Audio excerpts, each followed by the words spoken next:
মৰমৰ ছাত্ৰ ছাত্ৰী, আজি আমি পঢ়িম অসম জাতীয় বিদ্যালয়ৰ অষ্টম শ্ৰেণীৰ গণিত। তো ষ্টুডেণ্ট আমি পঢ়ি আছোঁ চেপ্টাৰ নম্বৰ 7 বৰ্গৰ সংখ্যাৰ বৰ্গমূল। তো ষ্টুডেণ্টছ এইটো ভিডিঅ'ৰ আগৰ ভিডিঅ'বিলাকত অনুসৰণি 7A সকলোবোৰ অংক 7Bৰ সকলোবোৰ অংক কৰি দিছোঁ।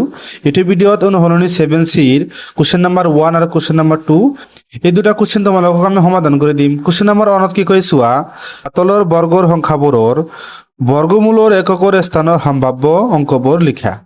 মানে এই সংখ্যাটো কি এটা বৰ্গৰ সংখ্যা, এই বৰ্গ সংখ্যাটোৰ বৰ্গমূল ওলালে এককৰ স্থানৰ অংকটো কিমান হ'ব সেইটো আমাক উলিয়াব লাগে। তো তাৰ আগতে এটা তোমালোকক ফৰ্মুলা দেখুৱাই দিওঁ চোৱা। তো এইটো ফৰ্মুলা তোমালোকৰ কিতাপত দি আছে, পেজ নম্বৰ 156 চোৱা। ইয়াত কি কৈ চোৱা, বৰ্গৰ সংখ্যাটোৰ এককৰ স্থানৰ অংক যদি 0 দিয়া থাকে বৰ্গৰ সংখ্যাৰ বৰ্গমূলৰ এককৰ স্থানৰ অংকটো কি হ'ব, 0 হ'ব। 1 দিয়া থাকিলে 1 আৰু 9 হ'ব। 4 দিয়া থাকিলে 2 আৰু 8 হ'ব। যদি বৰ্গৰ সংখ্যাবোৰৰ এককৰ স্থানৰ অংকবোৰ এনেকুৱা থাকে, বৰ্গমূলৰ এককৰ স্থানৰ অংকবিলাক এনেকুৱা হ'ব। বুজি পাইছা তোমালোকে নিশ্চয়? এই ফৰ্মুলাৰ সহায়ত আমি অংকবোৰ সমাধান কৰি দিম চোৱা। এটা আমি প্ৰথমতে 1 নম্বৰটো কৰি দিওঁ। 1 নম্বৰটো কিমান আছে, 2 4 6 4 9। এই সংখ্যাটো হ'ল বৰ্গৰ সংখ্যা, এককৰ স্থানৰ অংকটো কিমান আছে, 9। আমি ফৰ্মুলাটো ইয়াত লিখি লৈছোঁ। যদি বৰ্গৰ সংখ্যাৰ এককৰ স্থানৰ অংক 9 দিয়া থাকে তেনেহ'লে ইয়াৰ উত্তৰটো কিমান হ'ব, লিখি দিবা যে এতেকে 2 4 6 4 9ৰ বৰ্গ মূলৰ এককৰ স্থানৰ অংকটো কিমান হ'ব, 3 হ'ব। বুজি পাইছে তোমালোকে নিশ্চয়? তাৰপিছত আমি 2 নম্বৰটো চাম। 2 নম্বৰটো আমাক কিমান দি আছে, এটা আমি বাৰবাৰ তোমালোকক লিখি নিদিওঁ, তোমালোকে লিখি ল'বা। 2 নম্বৰ কি আছে, 6 4 0 0 9। ইয়াত 9 দিয়া আছে তেনেহ'লে কি হ'ব, 3 হ'ব। লিখি দিবা যে এতেকে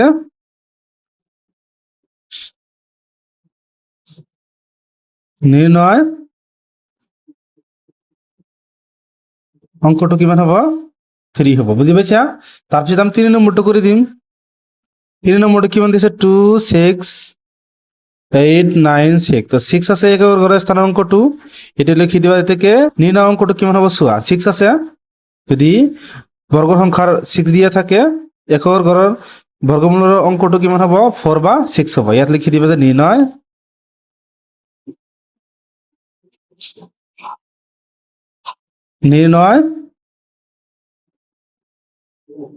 অংকটো কি লিখিবা, 4 বা 6 হ'ব।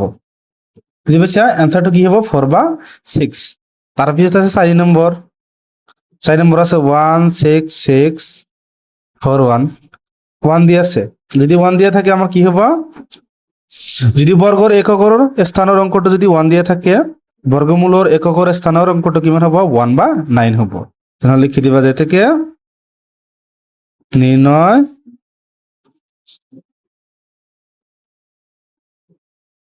অংকটো কিমান হ'ব, 1 বা 9। বুজি পাইছা? তাৰপিছত 5 নম্বৰটো দি আছে। 5 নম্বৰ দি আছে 5 5 2 2 5। এককৰ অংকটো কিমান দি আছে, 5। 5 দিয়া থাকিলে আমাক কিমান হয়, 5 হয়।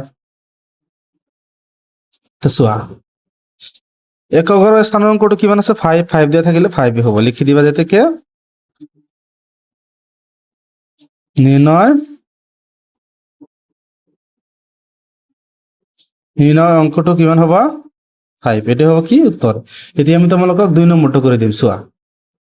তো চোৱা ষ্টুডেণ্ট, 2 1 নম্বৰত কি কৈ চোৱা, তলৰ কোনটো সংখ্যাৰ বৰ্গমূলৰ এককৰ স্থানত 1 থাকিব। তো চোৱা 6 থাকিলে কিমান হয়, 6 থাকিলে কি হ'ব, 4 বা 6 হ'ব। তেনেহ'লে এইটো নহ'ব, 1 থাকিব লাগিব। 0 থাকিলে 0 থাকিব, 0 থাকিলে 0। তাৰপিছত কিমান আছে, 6 থাকিলে কিমান হ'ব, 4 বা 6। বুজি পাইছা? এইটো হ'ব কিমান আছে, 1 আছে, কিমান থাকিব, 1 থাকিব বা 9 থাকিব। তেনেহ'লে এইটো হ'ব কি, ৰাইট। এই সংখ্যাটোৰ, এই বৰ্গৰ সংখ্যাটোৰ এককৰ স্থানৰ অংকটো কিমান হ'ব, 1। বৰ্গমূল কৰিলে কি এককৰ স্থানৰ অংকটো কিমান হ'ব, 1 হ'ব। তেনেহ'লে কি এইটো কি হ'ব, ৰাইট। লিখি ল'বা, এত সংখ্যাৰ বৰ্গমূলৰ এককৰ স্থানৰ অংক কিমান হ'ব, 1 হ'ব। বুজি পাইছা? এইটো তোমালোকক কপিত কৰি দিব নালাগে, জাষ্ট ইয়াত বুজি লোৱা। তাৰপিছত 2 নম্বৰ কি কৈ চোৱা, তলৰ কোনটো সংখ্যাৰ বৰ্গমূলৰ এককৰ স্থানত 2 থাকিব। তো চোৱা যদি 4 থাকে কিমান হয় 2 আৰু 8 হ'ব তো আমি চাম কত 4 আছে সো এইটো 1 আছে এইটো নহব 6 নহব 9 নহব তেনেহলে 4 আছে এই 4 থাকিলে কিমান হ'ব 2 বা 8 হ'ব 4 থাকিলে কি হয় 2 বা 8 হয় তেনেহলে আমাক 2 লাগে তেনেহলে এইটো কি হ'ব রাইট এইটো কি হ'ব রাইট এইটো লাগে রাইট তোমালোকে লিখিলো বা 96864 সংখ্যাৰ বৰ্গমূলৰ এককৰ স্থানত 2 থাকিব বুজি পাইছা সেম 3 নম্বৰ তলৰ কোণটো সংখ্যাৰ বৰ্গমূলৰ এককৰ স্থানত 3 থাকিব 3 কি চোৱা 9 থাকিলে কিমান হ'ব 3 যদি বৰ্গৰ সংখ্যা এককৰ স্থানৰ অংকটো কি 9 থাকে বৰ্গমূলত কিমান হ'ব 3 হ'ব তো আমি চাম কত 9 আছে এটো না এটো নহব তেনেহলে কি এটো হ'ব এই সংখ্যাটোৰ বৰ্গমূলৰ এককৰ স্থানৰ অংকটো কিমান হ'ব 9 হ'ব বুজি পাইছা তেনেহলে এটো কি হ'ব ৰাইট তো ৰাইট দিবা তাৰপিছত আছে 4 নম্বৰ তলৰ কোণটো সংখ্যাৰ বৰ্গমূলৰ এককৰ স্থানত 4 থাকিব চোৱা 6 থাকিলে কিমান হ'ব 4 আৰু 6 থাকে 6 থাকিলে কিমান হ'ব 4 আৰু 6 থাকে তো চোৱা 6 আমি চাম কত 6 আছে চোৱা এটোৰ 6 নাই তেনেহলে এটো নহব এটোৰ 6 নাই এটো নহব এটোৰ 6 নাই নহব তেনেহলে এটো ৰাইট হ'ব এটোৰ 6 আছে লিখি দিবা যে এত সংখ্যাৰ বৰ্গমূলৰ এককৰ স্থানত 4 থাকিব বুজি পাইছা তাৰপিছত 5 নম্বৰটো চোৱা চোৱা 5 নম্বৰ কি কৈছে তলৰ কোণটো সংখ্যাৰ বৰ্গমূলৰ এককৰ স্থানত 6 থাকিব চোৱা এটো কি 6 থাকিব কেতিয়া যেতিয়া 6 থাকিব তেতিয়া 4 আৰু 6 থাকিব তেনেহলে আমাক দেখিব লাগিব 6 কত আছে চোৱা এটা 6 নাই তেনেহলে এটো নহব এটিও নহব তো চোৱা এটো কি এই কোশ্চেনটো আমাৰ ভুল দি আছে এটো কিমান হ'ব তোমালোকৰ উত্তৰত চাবা 55696 এটো কিমান হ'ব 6 হ'ব এটো কিমান হ'ব 6 তেনেহলে এটো কি হ'ব ৰাইট এত সংখ্যাৰ বৰ্গমূলৰ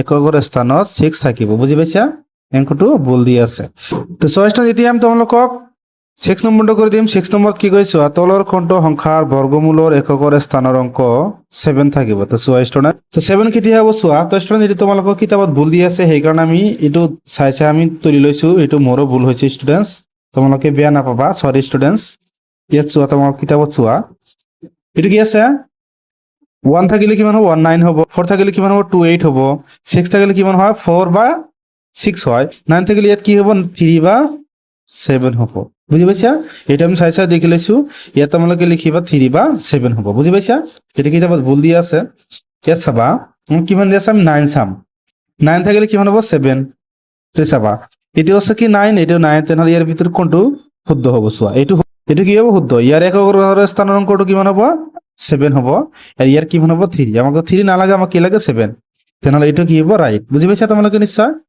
এতিয়া আমি 7 নম্বৰটো কৰি দিম তলৰ কোণটো সংখ্যাৰ বৰ্গমূলৰ এককৰ স্থানৰ অংক 8 থাকিব 8 কেতিয়া হ'ব চোৱা যেতিয়া 4 থাকিব 2 বা 8 হ'ব আমাক কি লাগে 4 2 নালাগে তো চোৱা এটো 4 নাই এটো নহব এটো নাই তেনেহলে এটো ৰাইট হ'ব এটো কি হ'ব ৰাইট তাৰপিছত 8 নম্বৰ তলৰ কোণটো সংখ্যাৰ বৰ্গমূলৰ এককৰ স্থানৰ অংক 9 হ'ব বা 9 থাকিব 9 কেতিয়া হ'ব যেতিয়া 1 থাকিব তো চোৱা এটো নহব কি 1 আছে এটি হ'ব তো স্টুডেন্ট বুজি পাইছা তোমালোকে নিশ্চয় তো স্টুডেন্ট ইয়ালৈকে কৰিব লগা আছে স্টুডেন্ট যদি ভিডিওটো ভাল লাগে চ্যানেলটো সাবস্ক্ৰাইব কৰি দিবা আৰু তোমাৰ মতামত কমেন্ট কৰি জনাবা থ্যাংক ইউ স্টুডেন্টস